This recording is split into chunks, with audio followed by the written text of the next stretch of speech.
আজকে কি লিগে শপথ গ্রহণ হইল না? মেম্বার উপস্থিত আছিল না সবাই? কতজন আছিল? 7 জনের মতো আসলো। 7 জন, টোটাল 11 জন। মানে 4 জন বাদ দিকে লিখে হয়েছে না? আমার যা কইছে আর কি হেরা হেরা বলতে ওই যে অফিসার যে শপথ গ্রহণ করে হেরা আর কি কইছে, মানে এক্সটেনশন অফিসার কইছে। তো আমি তো আর জানি না এদের নাম কেন কিছু না।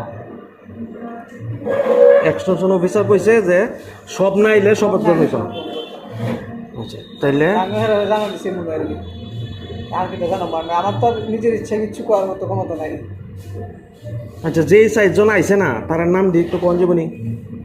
6 2 জন, স্বপন দা 3 জন, স্বপন দা আইছে না আমি থাকতে কোন নামটা করছে কেটা কেটা আসলো না? 6 এর কল্পনা দেবনাথ, কল্পনা, সুমন রায়, দাঁড়াও লেখা সুমন রায়, আর স্বপন স্বপন কিতা, স্বপন দাস, হ্যাঁ, আর আর গোলাপ বসু, প্রণব বসু, প্রণব বসু, সুমন রায়, সুমন রায়। তো আজকে যে শপথ গ্রহণ হইব ওইটা তো অফিসিয়ালি জানানো হয়েছিল, Officially, হ্যাঁ। সবই তো জানানো, চিঠি দিয়ে জানানো হয়েছে। চিঠি দিয়ে।